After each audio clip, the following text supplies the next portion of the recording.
in the military are informed enough to know that their responsibility and their loyalty is to the Republic, the Constitution, the American citizen, not the man or the woman in the White House. It is not. But they are doing their best, like they are in everything else, to dumb down, like they're dumbing down everything. They're dumbing down our military too. And when Aaron, you said, well, ago, I meant to say something about it tonight. When Aaron came home in 2010 from Afghanistan, he was very disturbed about the way things were being done then. But he also told us, you heard Karen say that the Afghans, the leadership of the Afghans are involved in the pre-op, the post-op, everything to do with the mission. When he came home in 2010, he said, Dad, it wasn't that way then. He said, Dad, when we go out on a mission, and they took Afghan commandos with them, he said, we don't tell them where we're going until we get there. Because if they find out ahead of time, when we get there, the enemy's ready. And even sometimes, he told me about specific ops where when they got there, because of where they were fighting, the Afghan commandos refused to fight because they were loyal to whoever it was there. And he told us also, they are loyal to whoever will give them the most money. Listen, I have to apologize. The way I'm afraid I came across tonight like y'all think I'm on y'all. I love y'all. You love America or you wouldn't be here tonight. And I'm sorry if I come across too strong. I probably am.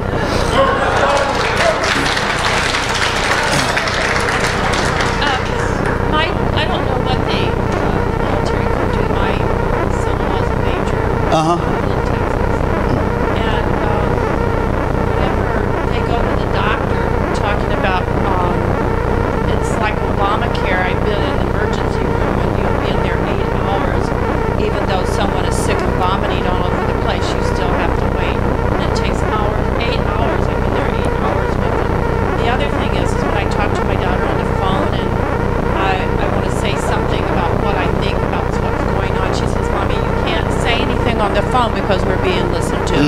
So I don't know that our military is going to be able to do that much, even though they may feel like I know, ma'am. It's scary. I know. You made me think of something else. I forgot what it was. Oh, I know. I tell you, we found out. So I'm sure a lot of y'all know this. I didn't know this, but the flag officers just learned recently that when they're promoted, they have to be confirmed by the Senate. Now, how political does that make it? They owe the politicians for their promotion. We're just losing it, you know. Hi. When I rolled up here, I said, "Boy, what a turnout we got going here with all these cars." And they were going to the theater. I thought there was a lot of cars there because I invited 6 people. One that showed up here.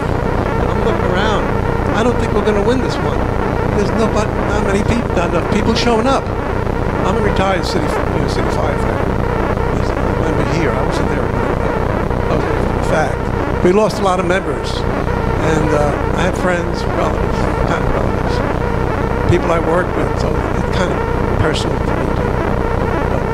The message is not out there. I've been watching Fox a lot of years now. Thank you.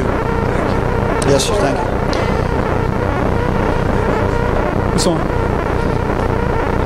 Well, I think the main problem we have is it's not that our military or our government. Our problem is we have a Muslim running the country. How did this guy ever get elected a second term when everybody knows this guy's a Muslim? That's why our military is going the way it is. It's called the state-run media. Let me tell you something. Let me say something else. Can you believe Benghazi? Well, the point, and I get kind of sidetracked when I talk, but the point I was making a while ago when I said Fast and Furious in Benghazi, we've never found the truth. We've never found the truth. And let me tell you something. If our son that night had gone in on an C-47 Chopper with guns blazing, with those best air weapons team the world has ever seen, with them laying down pre-assault fire, and those SEALs had been killed that night. But they had been given every opportunity to save their lives. I wouldn't be standing here tonight telling you these things. But because they were not, and because somebody lied to Congressman Rooney, Karen and I, about things that we had been told for a fact, and then somebody in Washington in the military lied about it when Congressman Rooney went and spoke on our behalf, we began to investigate. And the things, and I'll tell you another thing about Admiral McCraven is hard to come up against, because if you look at that man on the internet, he is the warrior of the world, and he may be a great man, but his ideology is tainted. When he was in our house, we did not bring up Barack Hussein Obama, but Admiral McCraven did, to the point that he sang his praises so much that I finally said, I put my hand on his arm and I said, "Sir, I'm going to have to ask you not to mention that man's name again in my house."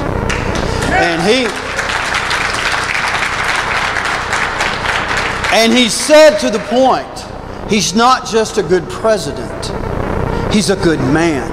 I know him. I promise, I would never. I tell you what, it is hard to say these things. It is hard to say these things because these are powerful people. But when he came to our house that day, on Friday afternoon, and was there for 3 hours with a senior enlisted advisor there and 2 security outside, when he left, halfway through the conversation, I said, "Sir, we're just going to have to agree to disagree." And Karen and I cannot stop trying to change what we know should be changed. But when he left, it was so heavy that we sat there Friday afternoon, Friday night. We went to bed. I had friends calling and family calling because they knew he was coming and wanted to know. Admiral McCraven is a big, powerful man. We did not answer the phone. We sat there, I promise you, we sat there all day Sunday. We sat there all day Saturday. We sat there all day Sunday. We didn't go to church because the heaviness of the meeting was like nothing I'd ever had. I suspected, and we know who the president is, but to have such a high up man in the military tell you face to face, sitting across the table, about the ideology, ma'am, that's in our military, it's scary. If you don't believe what these folks are telling you tonight, all you got to do is read the local paper. Did anybody read the article? I believe it was Saturday's Wall Street Journal or Saturday's Crier. It was one of the two, or Crier, local paper, that the Afghan government, President Karzai, now requires, and our NATO commander has agreed, that if our forces are called upon to give covering fire to the Afghanis, they have to get permission from the president of Afghanistan. So there you have it. This is something I wanted to say that has really become disturbing to us. Who is the commander-in-chief for our troops right now fighting? Because of our son's death, and then one after that, where he said, "You know what, I didn't join to be sacrificed. I joined to fight," and he had to leave. Do you know that he told us that if you're in a gun battle with the enemy over there, and he hides behind a rock, if he pops his head up, you are not allowed to fire your weapon at him because he might have laid his gun down. That's the truth. It's the truth. And then the way that he finally said he left was his friend. Same thing. If they run inside a building, you're not allowed to chase them and shoot them if you see them, unless you can identify that they are armed. They're still armed. Have not run in the building and laid their gun down.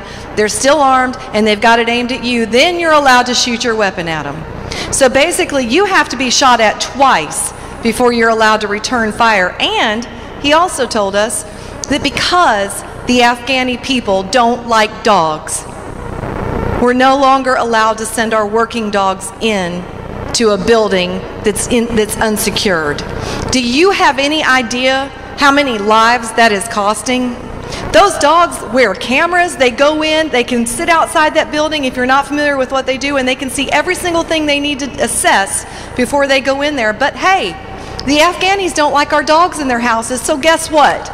Our men are under their command, and they're no longer allowed to send dogs in a house. They'd rather my son die. So, really, though, really, they'd rather my boy die than offend the Afghanis with the dog in their house. So guess what? Where does that leave us? I mean, we are sick. Sir?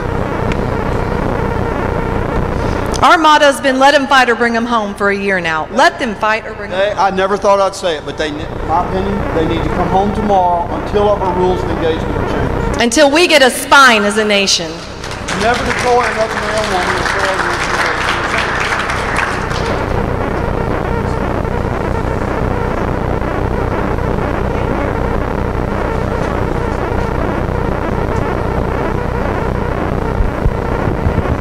Can you hear me now?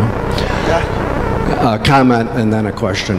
My comment is this. I think it's pretty obvious that your son was a man of patriotism, of great value and character, and I think we know where he got it.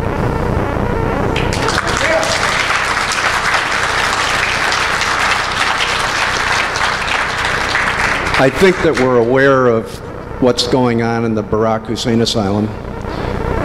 And you mentioned, Karen, if I may call you by your first name, you mentioned the word impeachment. Is there anything that you can talk about that is being done to advance that idea? Yes. Thank you.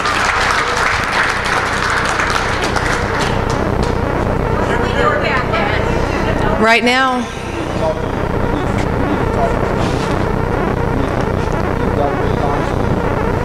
here's what we'll do. We're in a really delicate spot right now. And as soon as we can, we'll blast every organization we've ever spoken to let their members know what they can do immediately, but it has to happen at a critical time.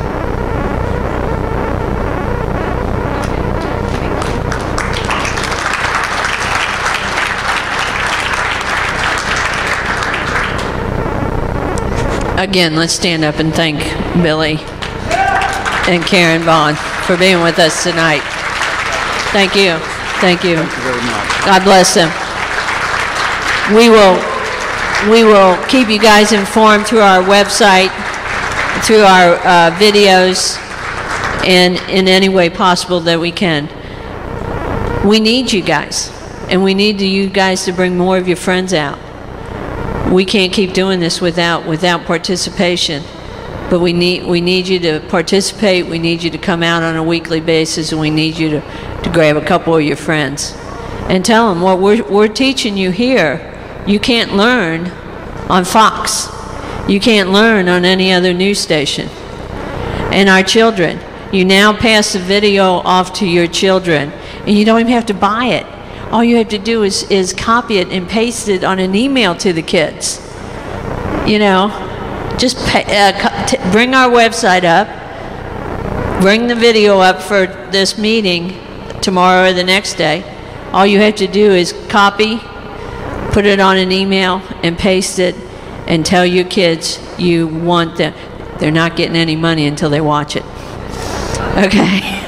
No Christmas present, no birthday card, until they watch this and they share it with other people. That's the only way we're going to get our message out.